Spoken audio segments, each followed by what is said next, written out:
Bonjour, correction de l'exercice 3 où on va étudier les variations de coûts de production en fonction de nombre d'objets fabriqués. Là encore, on va avoir une parabole qui va être à l'endroit, puisque dans notre calcul, le coût de fabrication c'est 0,1 x carré, donc c'est positif devant le x carré, moins 100x plus 36 000. On va étudier uniquement cette fonction entre 0 et 2000, entre je ne fabrique rien et je fabrique 2000 objets. Quand on trace cette courbe, voilà ce qu'on obtient. On obtient donc un coût de production qui commence à 36 000, c'est-à-dire la valeur fixe, qui va correspondre un petit peu à nos frais généraux, à nos frais fixes, c'est-à-dire les loyers, les factures d'électricité, les salaires, les charges. C'est-à-dire que ça me coûte quand même, j'ai quand même des frais, même si je ne fabrique rien. On va avoir notre coût qui va descendre pour être rentabilisé a priori autour de 500, mais ça c'est à confirmer. Et ensuite notre coût de production qui augmente de plus en plus. L'avantage de mon petit logiciel, chose que vous ne pouvez pas faire sur la calculatrice, c'est que moi j'ai tracé la courbe de 0 à 2000. Ça, c'est des choses que la calculatrice ne sait pas encore faire. Peut-être que sur certaines mises à jour, plus tard, on arrivera à tracer uniquement une partie de la courbe.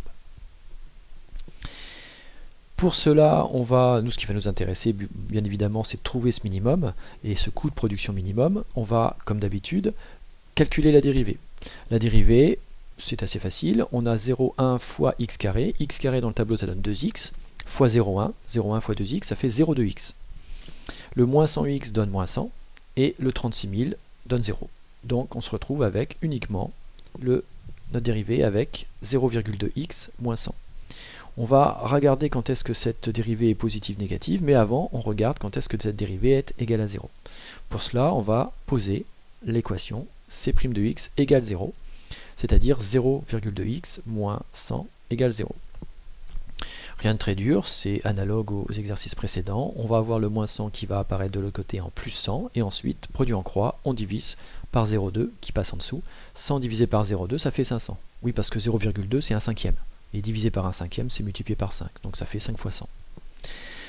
On regarde maintenant quand est-ce que la dérivée est positive. Puisque là, j'ai mis mon 500 dans le tableau. Ça m'a créé deux cases. Maintenant, il faut que je sache si c'est moins plus ou plus moins. Je sais que c'est moins plus par constatation graphique, mais il faut quand même que je le justifie par calcul.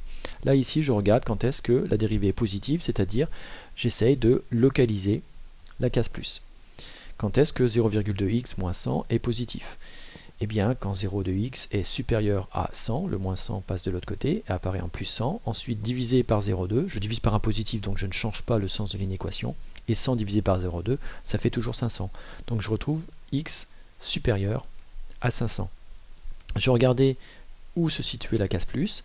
Elle se situe après 500, au-delà de 500, c'est-à-dire à droite. Donc c'est bien plus qui est la case de droite, et donc forcément, moins, c'est la case de gauche. On va donc avoir notre courbe qui va décroître puis croître. Les valeurs en 0, 500 et 2000, je les ai calculées à la calculatrice. Vous pouvez aussi le faire par constatation graphique en mettant le curseur de votre menu trace aux trois endroits de la courbe.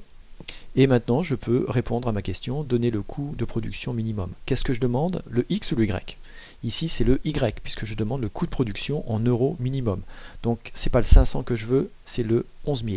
Puisque là, on a notre coût de production qui commence à 36 000, qui descend jusqu'à 11 000 pour remonter jusqu'à 236 000. Donc, pour répondre à ma question, donner le coût de production minimum, il faut que je donne le Y, donc le 11 000 euros.